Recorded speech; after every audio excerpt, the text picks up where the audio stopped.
بسم اللہ الرحمن الرحیم۔ ہم ہر اچھی بات آپ کے ساتھ شیئر کرتے ہیں تاکہ جو چیزیں پڑھ کے ہم عمل نہیں کر رہے ان پر عمل کرنے لگ جائیں۔ مجھے امید ہے کہ نماز تو کچھ نہ کچھ امپروو ہوئی ہی ہوگی، تو آج ہم صدقے کی فضیلت اور اہمیت کے بارے میں جانیں گے۔ اس ویڈیو میں آگے بڑھنے سے پہلے آپ سے گزارش ہے کہ اگر آپ کو دینی مسائل سے ریلیٹڈ کوئی بھی مسئلہ درپیش ہے تو ہمیں کمنٹ سیکشن میں آگاہ کریں، میں انشاءاللہ آپ کے ہر سوال کا جواب دوں گی۔ سعودی عرب میں ایک مصری عالم نے صدقہ کی عظمت اور فضیلت پر ایک نوٹ لکھا۔ انہوں نے دوران گفتگو احادیث مبارکہ کے حوالے سے ذکر کیا کہ صدقہ بلاؤں، مصیبتوں اور بیماریوں سے نجات پانے کا بہترین ذریعہ ہے۔ مصری عالم کی گفتگو کے دوران ایک مصری آدمی ہی کھڑا ہوا کہ واقعی آپ کی بات حقیقت پر مبنی ہے۔ میں نے خود تجربہ کیا ہے کہ صدقہ انسان کو مصائب و آلام اور موذی امراض سے بچاؤ کا ذریعہ بن جاتا ہے۔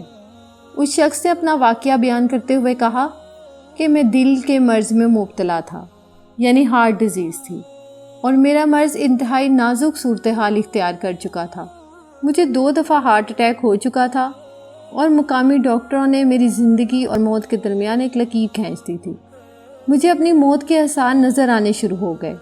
میں نے آخری چارے کے طور پر امریکہ کا رخ کیا اور وہاں ماہرین امراض دل سے رجوع کیا۔ ان کے علاج سے مجھے کچھ افاقہ ضرور ہوا، مگر موت کے سائے ختم نہ ہوئے۔ تو ہر 3 مہینے کے بعد امریکہ جانا میرا معمول بن گیا۔ ادویات کے سہارے میری زندگی کی سانس چل رہی تھی۔ ایک دن ایک عجیب واقعہ رونما ہوا۔ میں گوشت خریدنے کے لیے قصاب کی دکان پر گیا۔ وہاں ایک پردہ نشین خاتون کھڑی تھی۔ قصاب جب گوشت بناتے ہوئے فالتو چربی، چچڑے وغیرہ زمین پر پھینکتا تو اگر اس کے ساتھ معمولی سا بھی گوشت چپکا رہ جاتا تو وہ عورت لپک کر اسے اٹھا لیتی اور اپنے بیگ میں ڈال لیتی۔ میں کافی دیر تک یہ منظر دیکھتا رہا۔ بالآخر میں نے اس عورت سے پوچھ ہی لیا کہ بہن یہ کیا ماجرا ہے، یعنی تم یہ جو فالتو گوشت چن رہی ہو؟ خاتون نے بتانے سے انکار کر دیا۔ جب میں نے اصرار کیا تو اس نے چھلکتی آنکھوں سے مجھے بتایا کہ میرے گھر میں 7 ماہ سے گوشت نہیں پکا۔ حالات نے اس موڑ پر لا کر کھڑا کیا ہے کہ زندگی کی گاڑی بمشکل حرکت میں ہے۔ آج میرے چھوٹے چھوٹے بچوں نے ضد کی کہ ہمیں گوشت پکا کے کھلائیں۔ میں گوشت خریدنے کی طاقت نہیں رکھتی، اس لیے قصاب کی دکان سے فالتو چربی کے ساتھ لگے ہوئے گوشت کے ٹکڑے جمع کر رہی ہوں کہ انہی کا شوربہ بنا کر اپنے بچوں کی خواہش پوری کر دوں۔ اس درد بھری کہانی سن کر میرے رونگٹے کھڑے ہو گئے، میری آنکھوں سے آنسو چھلک پڑے۔ میں نے قصاب سے کہا، بہن جب چاہے جتنا چاہے گوشت خرید لے، آئندہ اس کی قیمت میں ادا کیا کروں گا، اور خاتون سے کہا کہ ایک بھائی کی طرف سے یہ ہدیہ قبول کرے۔ اس کے بعد میں گھر آ گیا۔ میرے دل کو اتنی خوشی، راحت اور مسرت ملی کہ اس کے اثرات میرے چہرے پر عیاں تھے۔ مجھے خوش دیکھ کر میرے بچوں نے بڑی محبت سے پوچھا کہ ابا جان کیا ماجرا ہے؟ آپ کے چہرے پر تو ہمیشہ فکر کا سایہ ہوتا ہے، لیکن آج آپ بہت خوش نظر آ رہے ہیں۔ مناسب اور مختصر سے الفاظ میں نے انہیں اپنے ساتھ پیش آنے والا واقعہ سنایا اور اللہ کے آگے شکر ادا کیا کہ اس نے مجھے ایک حقیقی خدمت کرنے کا موقع ملا۔ اس طرح میں اطمینان قلب کی دولت سے مالا مال ہو گیا۔ کچھ عرصے بعد میں حسب معمول امریکہ گیا۔